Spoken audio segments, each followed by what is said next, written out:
SABC News presentation.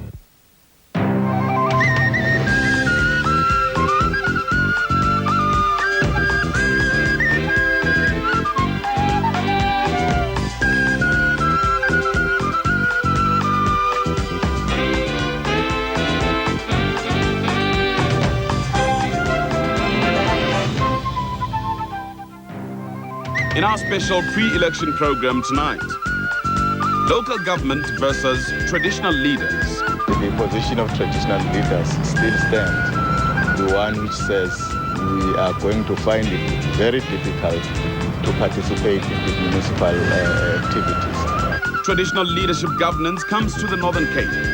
Mahosi Arona in the Kalahari district should not get worried. Whatever benefits they had, whatever services they had are going to continue. And a totally different election for the community of Orania on the 1st of March.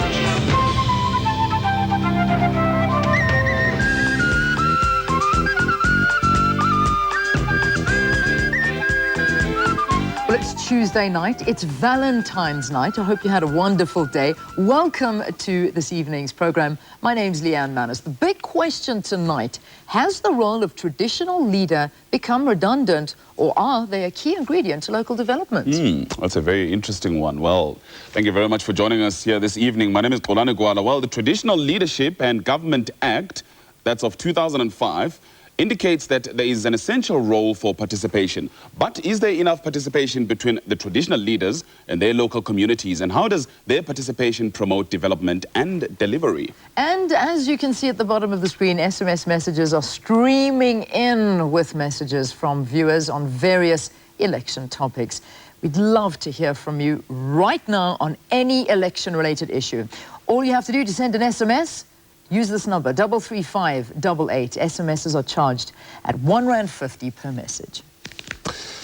Questions around the role, powers and functions of traditional leaders at local government levels seem to be far from being resolved. The National House of Traditional Leaders maintains that the Constitution must be amended to put the matter to rest, as Zamazondo tells us. Since the adoption of the Constitution in 1996, traditional leaders have been complaining that they've been losing their powers and that their role as community leaders has been transferred to elected public representatives at local government level. Chairperson of the National House of Traditional Leaders, Inkosi Ntombi Mzimela, says even the little cooperation that exists between municipal councillors and traditional leaders isn't binding. I wouldn't say enough cooperation has been obtained until and unless this is constitutionalized. In other words, what I mean is that we are trying our level best to work cooperatively with our municipal councillors, but the position of traditional leaders still stands. The one which says we are going to find it very difficult to participate in the municipal activities. Provincial and local government minister Sidney Mfumfamadi believes there's no crisis between the institutions of traditional leadership and local government, as new legislation clearly defines the nature of the relationship between the two parties. We have in place a national framework legislation which indicates exactly how the institution of traditional leadership is going to work with other organs of state, including provincial, local, and national government. This will be further regulated through the legislation that was passed by various provincial legislatures. So there is a framework in place for cooperative relations between the institution of traditional leadership and, amongst others, the institution of local government. Mufamadi says traditional leaders took part in the processing of the Traditional Leadership and Governance Act and should therefore not be complaining. Traditional leaders participated throughout the processes which led to the adoption by Parliament ultimately of the piece of legislation which regulates this relationship. So it is a product of our joint work. But Mzimela says what is covered by the framework is not adequate for traditional leadership. We were negotiating with the government and suggested that we feel, and if we look at the constitution itself and all the legislations or acts that are dealing with the institution of traditional leadership, we feel that our role, functions and powers have been eroded. The legislation will say traditional leaders will do A, B, C, D, subject to the constitution. And then you go and check what the constitution has to say about the matter. And then you see that now whatever we'll be doing will be unconstitutional if it is not entrenched in the constitution. Hence we are saying the only way of solving this problem is to, or addressing it adequately, is to amend the constitution. According to Mzimela, a technical committee appointed by President Thabo Mbeki in 2000 recommended that the constitution be amended, but this still hasn't happened. Zamazondo, SABC, Johannesburg. Now, when the Cross-Boundary Municipality Repeals Act comes into effect on the 1st of March, the Northern Cape's population will increase by 20%, bringing it within reach of the 1 million people mark. Well, this may have a positive impact on the National Treasury's future budget allocations to the province, but it also brings a whole new aspect of governance to the Northern Cape, that of traditional leadership. Sylvester Lebelo has this report. Chief Turezo Janki is the leader of the Batlapimbaga Janki.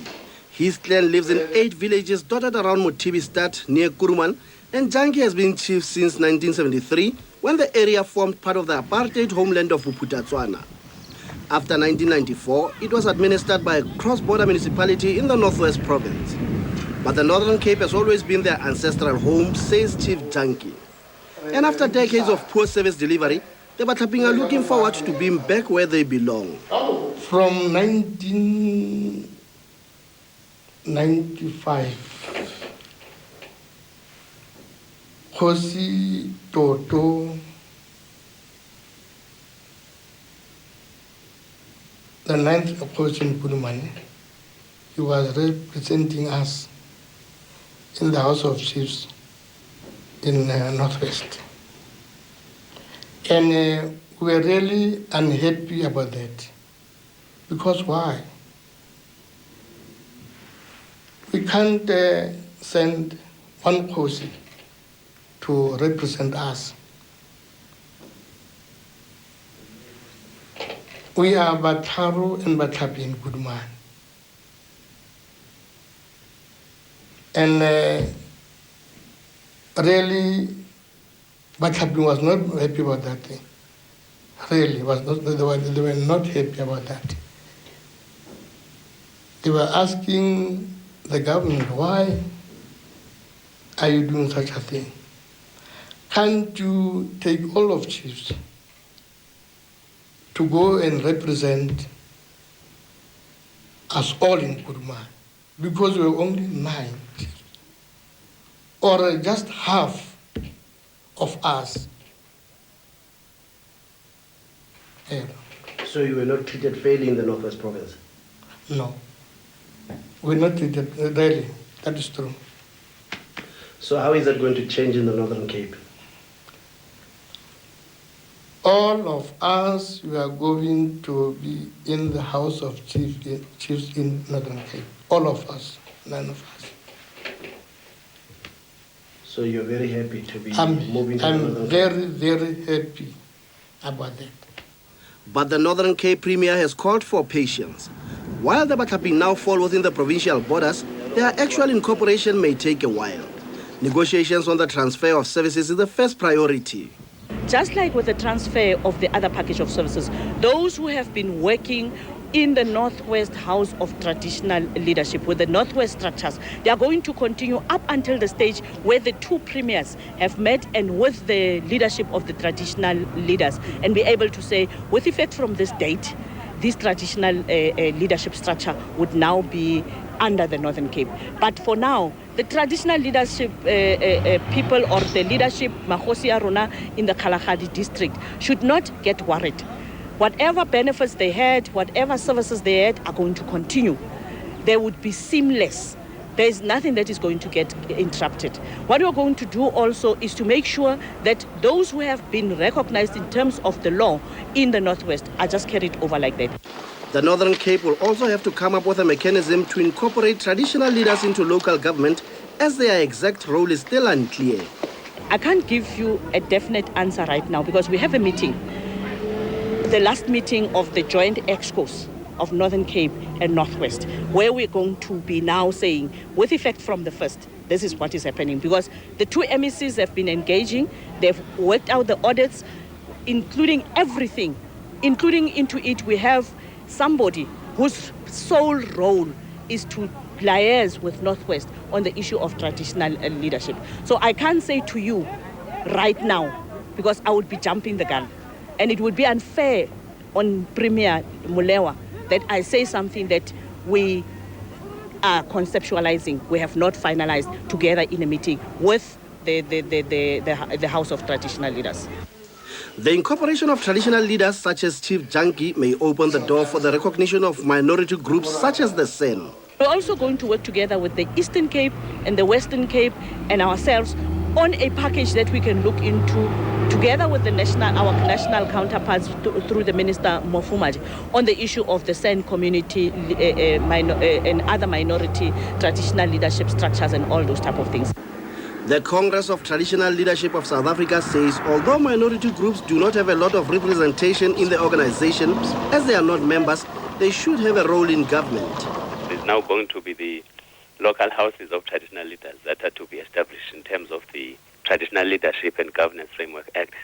Those houses of traditional leaders at local level are going to do more or less what is happening at the provincial and national level, where the houses interact with the elected public representatives of the people. So there is going to be much more organized interaction now between traditional leaders and local councillors. The decision to incorporate former cross-border municipalities into one particular province will bring an end to uncertainties about who carries the responsibility for services. But it will take a while before the Northern Cape will be able to deliver on the hopes of its newest residents for improved services. Sylvester Lobelo, SABC, Kimberley. Quite a long and outstanding issue, the issue of the role of traditional leadership within the third tier of government, which is your local government structure. After the break, we're going to be joined by Becky Felix Bengu, the chairperson of the eThekwini Amakosi Community Support Group, to talk more about this issue. But in the meantime, keep sending us your SMSs. 33588 SMSs are charged at R1.50 per message. Stay tuned. We'll be back after this.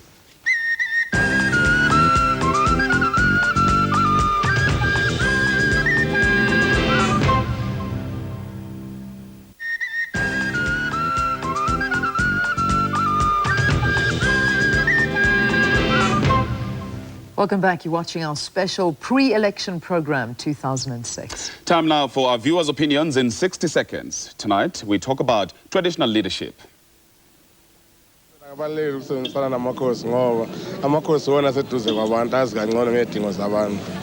Kungakahle bengabi khona nje ku local government ngoba bona tinto labatendayo batendela ngesingabo futhi bakhetha leti inhlangano kuphela ukuthi yiphi inhlangano le right uma ungeyona leyo inhlangano yabo abakwendela lutho. Ngabe ngiqamba manga impela nangathi kukhona ukusebenzisana namakhansela lawo esinawo. There's conflicts between councillors and the indunas. Sona liko Great Britain. Bantse ba tsweletsa sejo tsa bo bona bana le di king le di queen. Mara still bana le bo masipala ke. Le gona moitlano ba ntwe tswana. Letso ngoko go batho ba khale fao. Ga bana utlwisisa dilo tse tshanakanang le tseng. Tsa melao ya di councillor. Go shibu ka thoko bo bereka bonnoši bo kansela ba ka se khonane le jona. Mawase a raba sa kwamiwa. Azwi to chimbela zwavhuḓi. Well, the issue of traditional leadership is particularly contentious in KwaZulu-Natal. Prior to '94, past governments ignored many of the remote villages of KwaZulu-Natal. Now, even with the arrival of the new democratic dispensation, little changed in the nexus between traditional governance and a modern democratic system. However, the enactment of the KwaZulu-Natal Traditional Leadership Act of 2005 ushered in a new long-term commitment to a harmonious coexistence between traditional governance and local authorities. Pesha Bangu filed this report for us. Historically, the people of Groudville, a village in the lush north coast of KwaZulu-Natal, have lived in a shadow of neglect and despair. Africa's first Nobel Peace Laureate and past president of the ANC, Chief Albert Luthuli, was once the traditional leader of the village. But he resigned after the promotion of Bantu Self-Government Act of 1959 was enforced by the apartheid regime. The act used chieftainship to promote separate development. Today, harmonious coexistence between traditional governance and local authorities is being promoted. We actually passed the KwaZulu-Natal Traditional Leadership Act of 2005, Act number 5. This act provides, amongst other things, a synergistic partnership between the institution of traditional leadership in this province, as well as the democratically elected organs of state, such as local municipalities. We are encouraging a partnership in the sense that we must also deliver services. Kumele ukuthi ngiqoqe abantu bese ngisa emelokhozeni komasipala ukuthi endaweni ethile kudingeka angidingi ukuthi ingasheshi leyo nto ngithanda ukuthi isheshe ukuze umphakathi usimuke. Despite the new safeguards, development is low in some areas, like Belgrade in Opongolo in the far north of the province, where tar roads give way to gravel paths. Opongolo is also hampered by tensions between councillors and a traditional leader, Chief Mandlenkosi Mahlobo.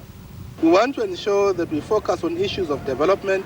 We want to ensure that we focus on issues of underdevelopment, issues of unemployment, and all of this is actually quite rife in rural areas. We cannot achieve this objective if there is no proper cooperation between municipalities as well as the Institute of Traditional Leadership. KwaZulu-Natal has the highest number of traditional leaders in the country, with 286. Under the apartheid regime, some chiefs were appointed by government, even though they had no hereditary right. But Chief Mahlobo believes he is a rightful heir and is waiting in the wings to be reinstated under the Traditional Leadership Act. There are people there that are also saying he's Inkosi. I address him as Inkosi if I'm in his subject because I'm there to deliver services. In December 1998, Mahlobo was shot several times by those believed to be against recognizing his chieftainship, but he's supported by the community.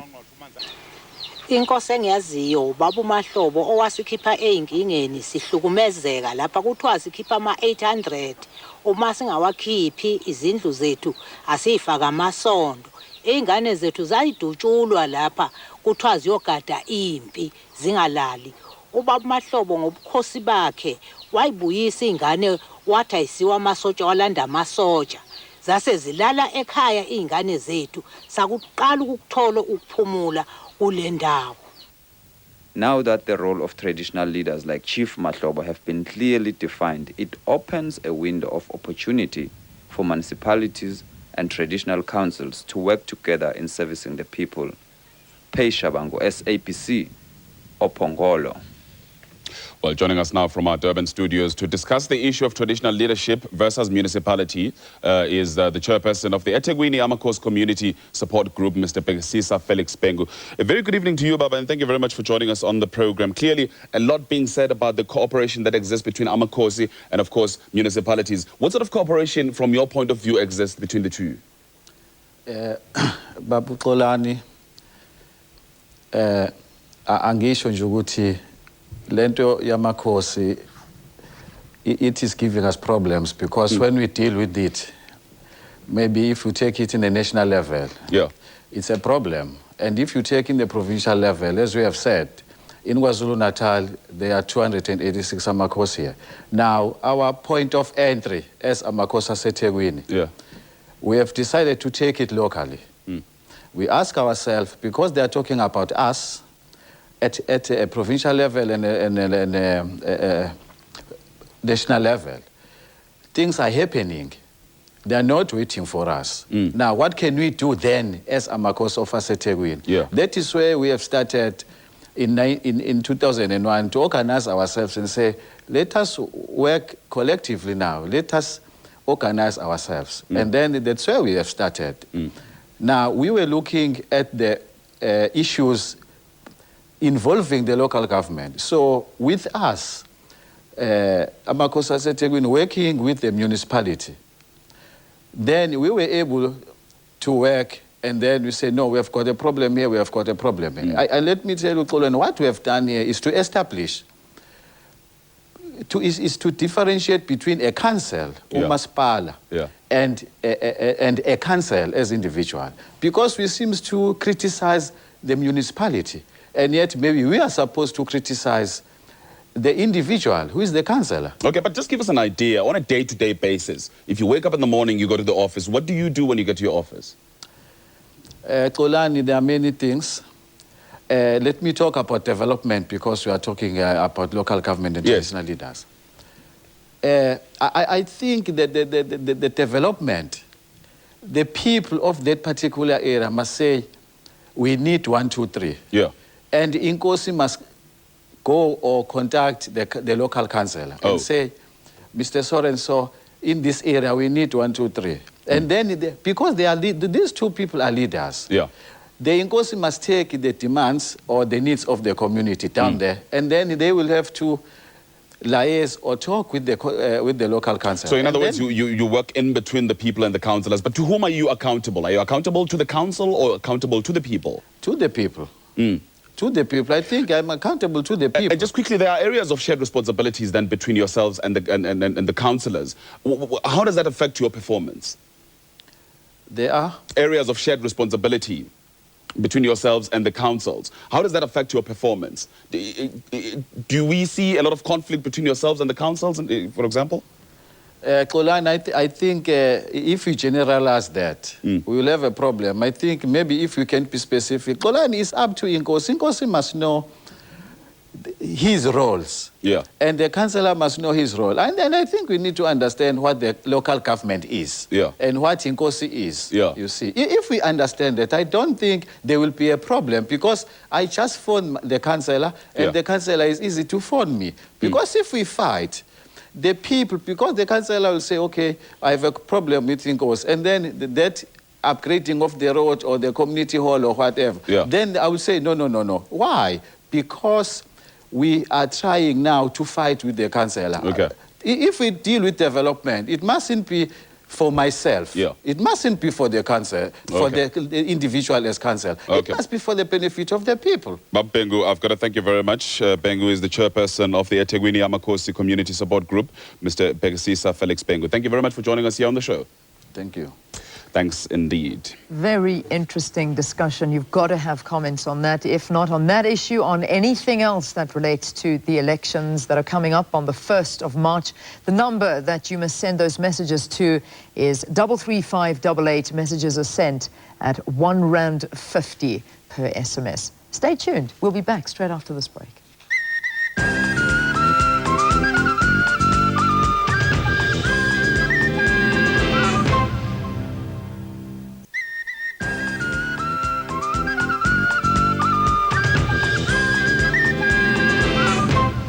Welcome back. Now, the ultra-conservative community of Orania in the Northern Cape will also go to the polls on March the 1st, but their election will have nothing to do with the IEC's local government elections. They will once again go it alone and elect their own town council, despite demarcation laws that group Orania, Stradenburg and Hopetown together in the Thembalihle municipality. This report by Ulrich Hendricks. Orania, utopia to a small group of white Afrikaners who have established a self-sufficient community on the banks of the Orange River. They want to prove that a homogeneous group can be self-sustainable within the borders of South Africa. 600 people have moved here. Women do their own housework. Men till the soil on their own. And that's the way they want to keep it. Orania was established in 1991 when a consortium headed by Professor Karel Boshoff bought the land. Negotiations for a proposed Volksstaat started during the CODESA talks between 1991 and 1993 and led to the inclusion of a clause on self-determination in the constitution. But since then, there's been no formal recognition of Orania as a Volksstaat.